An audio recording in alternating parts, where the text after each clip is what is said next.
The lawyer slides the folder across the table, and the number on the first page is $4.2 million. You read it 3 times. Not because it's hard to read. It's printed large, centered, unambiguous. But because some part of you is waiting for it to change. It doesn't. Your aunt died in March. You flew in for the funeral, said the right things to people you half remembered, flew home. You did not know there was money. There was always a sense that there might be, the way there's always a sense that a sound in the house at night might be nothing. And now it is a folder and a number and a lawyer asking if you have any questions. You have hundreds. None of them are about the money. You say, "No, I think that's clear." It is not clear. Nothing about the next 10 years will be clear. But you have already learned the first reflex of inherited money, which is to pretend you understand it. You are 29. The money is older than you are. It was earned across decades you weren't alive for, by decisions you didn't make, through risks you never carried. And now it is yours, fully, legally, with your name on every line. What no one tells you at the table is that the money arrives, but the weight of having earned it does not. That absence is the whole story. You will spend years trying to fill a space that was never going to be filled, because it isn't a space money can occupy. The first thing that happens is nothing.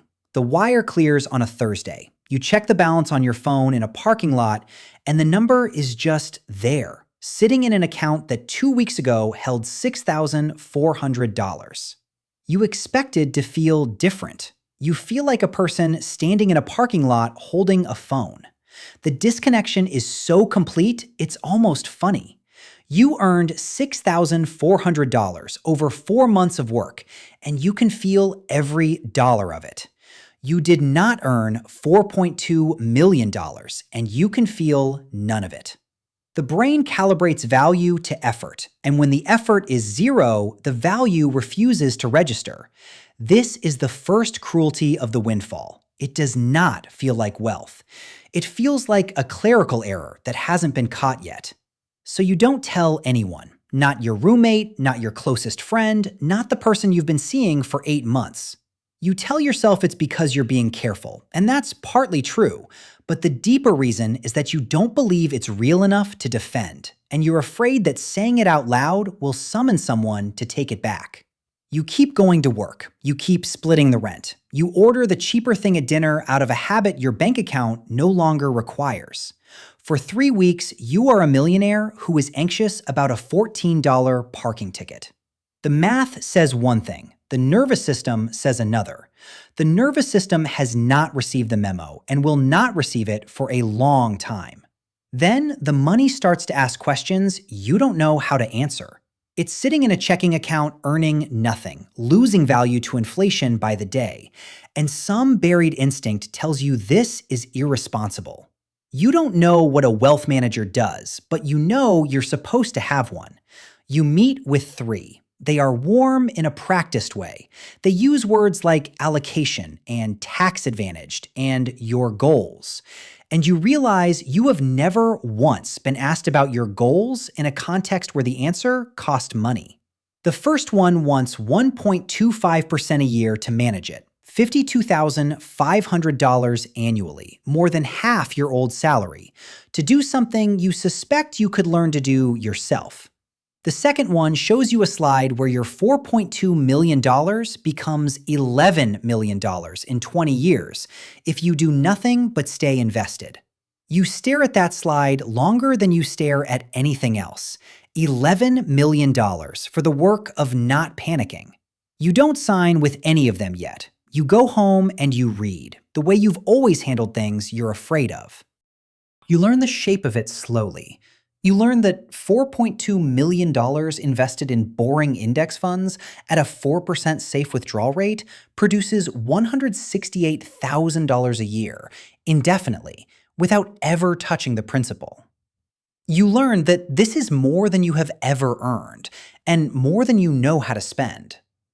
You learn that if you simply never sell, the money compounds in the background, like a second person living your financial life better than you do. And you learn the strange grief underneath all of it.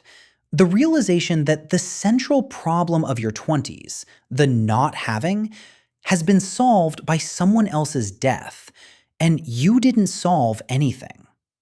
You are exactly as wise as you were the day before the folder. You just have a different number attached to you now. The skills you would have built earning this money, the patience, the discipline, the scar tissue, you skipped all of it. You got the destination without the road. And you start to understand that the road was the part that made people who could hold the destination. This is the thing nobody warns you about. You will meet people who earned what you inherited, and they will move through their wealth with a calm you cannot fake. They know what a bad year feels like because they survived several. They know the money can take a 30% drawdown and recover because they sat through it once, white-knuckled, and lived. You know none of this. You read about it. Reading about a crash is not the same as watching $1.3 million evaporate over 9 months, while your own salary used to be the only thing standing between you and the street. The first real correction comes in your second year. The portfolio falls from $4.4 million to $3.1 million. On paper, $1.3 million is gone. 20 years of your old salary vanished in screen refreshes. And here is what you discover about yourself. You almost sell. Your finger is on it. The earned wealth person would not even open the app. You open it 11 times a day. The money exposed something you couldn't have known until it was tested. You didn't build the temperament. You inherited the capital and kept the nerves of someone who has $6,400. You don't sell. Barely. You call no one because there is no one to call who would understand both halves of it, the size of the number and the smallness of the fear. You hold. The market recovers 18 months later, as it almost always does, and the portfolio crosses $4.6 million, higher than before. You learn the lesson the expensive way, which is the only way it stays learned. The money doesn't require intelligence. It requires the ability to do nothing while something inside you screams. You were lucky. You know you were lucky. Luck is not a skill, and you will spend years quietly afraid that the next time your luck and your nerve will run out at the same moment. The people change before the money does. You tell one friend, finally, because the secret has gotten heavy, and friendship is supposed to mean you can set things down. He's happy for you. He says all the right words. And then, 3 months later, he asks to borrow $8,000 for something reasonable, something he'll pay back. And you say yes because saying no over $8,000 when you have $4.6 million feels obscene. He doesn't pay it back. Not out of malice, out of a quiet recalibration that happens in his head, the same one that happened in yours in the parking lot. The money isn't real to him as a debt because it isn't real to either of you as effort. The friendship survives, technically, but there's a new arithmetic running underneath it now, and you both can feel it, and neither of you will ever name it. You learn to stop telling people, not because they're bad people, because the number changes the physics of the room, and you can't change it back. The relationship is harder. You tell the person you've been seeing now a year and a half in, and they're quiet for a long moment.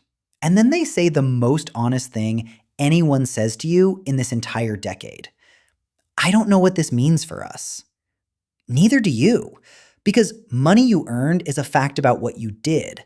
Money you inherited is a fact about who you are now, structurally, in every future you might build together. Do they love you, or do they love the absence of the worry that grinds down every other couple they know? You will never be able to fully separate the two, and the not knowing becomes a low hum under everything. Some inheritors solve this by marrying other inheritors, people for whom the number is ambient rather than transformative. You understand, finally, why the rich cluster. It isn't snobbery. It's the search for the one room where the money isn't the loudest thing present. You try to work. This surprises people when you tell them, the few you tell. Why would you work? The honest answer is that the not working revealed something the money couldn't fix. The first month off was a vacation. The third month was unsettling. By the sixth month, you understood that a job was never only about the paycheck. It was a reason to be somewhere, a set of people who needed you for something, a structure that told you what Tuesday was for.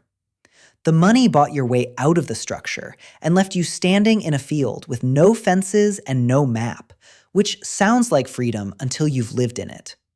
You take a job that pays $61,000, far less than your portfolio earns sitting still, and you tell people it's for the experience. And that's true. But the real reason is that you are trying to manufacture the thing the inheritance skipped. You are trying to earn something, anything, so that some part of your life feels like it has a price you paid. The money cannot buy that back. Nobody told you that the earning was load-bearing. By 35, you have made a kind of peace, though peace is the wrong word. It's more like a treaty with a country you can't leave.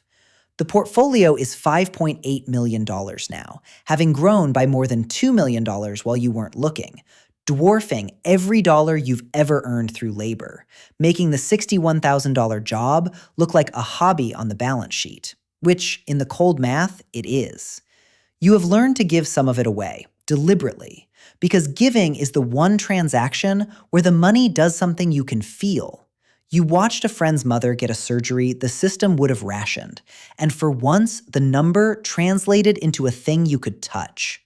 You have learned to stop apologizing for it, and to stop flaunting it, both of which are forms of letting it run your life.